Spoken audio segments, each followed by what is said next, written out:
इसमें दरअसल मारण मोहन उच्चाटन की स्थिति से अगर कोई व्यक्ति बहुत जूझ रहा हो, जैसे हनुमान जी के कई शाबर मंत्र हैं।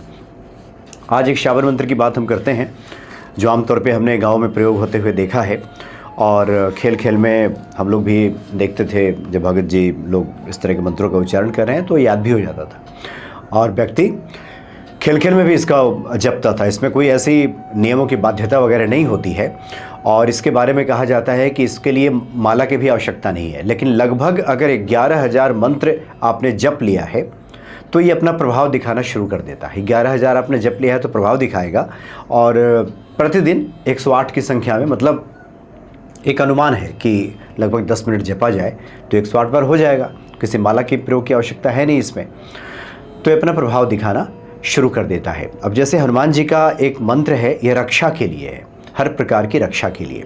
कोई बीमार हो, मानसिक पीड़ा जिसकी हो, कुछ लोग डिप्रेशन में चले जाते हैं, भूत बाधा आदि से जो लोग ग्रसित हो जाते हैं, कहीं मन नहीं लगता, उच्चाटन पकड़ लिया है, जीने में ही मज़ा नहीं आ रहा, ऐसे लोगों के लिए कि जिनका उत्साह खत्म हो गया है बिल्कुल, तो ऐसे लोग अगर इस मंत्र का प्रयोग करें, स्वयं पे भी दूसरों पे भी इस पे किया जाता है। दूसरे के लिए जैसे हमने बताया कि उसके माथे को, सर को पकड़ करके और मंत्रों को पढ़ करके उस पर फूंकते थे तो इससे क्या होता था कि वो मंत्र अपना प्रभाव दिखाना शुरू कर दे। जैसे एक मंत्र है हनुमान जी का, ये रक्षा के लिए, ये शाबर मंत्र है। यह है ओम नमः वज्र का कोठा, जिसमें पिंड हमारा पैठा, ईश्वर कुंजी ब्रह्म का ताला, मेरे आठों धाम का यति हनुमंत रखवाला। ये मंत्र है, लेकिन इस तरह पढ़ने की शैली नहीं है। जो भगत हैं, जो ये तो होता था कि गुरु परंपरा से बातें आगे बढ़ती थी, एक ने दूसरे को दिया, दूसरे ने तीसरे को दिया, उसको कोई एक मंत्र पकड़ा दिया गया। कोई गुरु जी हैं जिनको शिष्य बनाना है तो उनको एक मंत्र दे दिया, किसी को जपते रहो, और गुरु जी जिस शैली में जपते हैं उसी शैली को लोगों ने फिर आगे बढ़ाया। तो इसमें हमने एक बात पे ध्यान दिया कि ये दरअसल ध्वनि प्रधान जो मंत्र होते हैं, विशेष तरीके से इसका उच्चारण किया जाए तब जाकर के अपना ये पूरा प्रभाव दिखाता है। जैसे इसको पढ़ने का जो तरीका है वो इस प्रकार से जो हमने देखा है, जो भगत लोग हैं जो पढ़ते हैं कि ओम नमः वज्र का कोठा, जिसमें पिंड हमारा पैठा, ईश्वर कुंजी ब्रह्म का ताला, मेरे आठों धाम का यति हनुमंत रखवाला, ऐसा करके फूंक दिया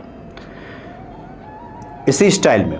और ज़्यादा ये उसमें आप देखिएगा सिसकारी लेते हुए भी शाबर मंत्र पढ़े जाते हैं और सभी देवी देवताओं के शाबर मंत्र हैं, यहाँ तक कि महालक्ष्मी जी के भी शाबर मंत्र हैं धन प्राप्ति के लिए।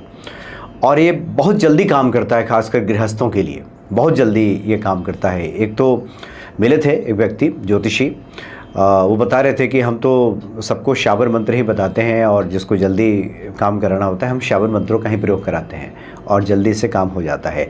कि ओम नमः वज्र का कोठा, जिसमें पिंड हमारा बैठा, ईश्वर कुंजी ब्रह्म का ताला, मेरे आठों धाम का यति हनुमंत रखवाला, ऐसा करके फूंक दिया। तो इस बहुत तेज़ भी नहीं पढ़ना है, बहुत धीमे भी नहीं पढ़ना है, स्टाइल यही रहता है लगभग, और वो फूंकते रहते हैं। 11 बार पकड़ किसी को फूंक दिया तो फिर उसका ठीक हो जाता है। एक हनुमान जी का जो रक्षा कवच है उस व्यक्ति को घेर लेता है। तो इस प्रकार से 11,000 मंत्र ये जब पूरा हो जाए तो फिर ये अपना प्रभाव दिखाना शुरू कर देता है। और प्रतिदिन कोई अगर इसको 10 मिनट बैठ करके जप ले तो उसकी चारों तरफ से रक्षा होती है। और सबसे अच्छी बात है कि दूसरों पे भी इसका प्रयोग किया जाता है। जो इस प्रकार के भगत लोग होते हैं जिनका विश्वास हनुमान जी के प्रति है, गुरु के प्रति है खास करके, क्योंकि इसमें गुरु गोरखनाथ की दुहाई दी जाती है। ईश्वरो मंत्र पूरा ईश्वरो वाचा, इस तरह के जो शब्द हैं इसका प्रयोग किया जाता है। तो दुहाई इसमें दी जाती है गुरु की भी।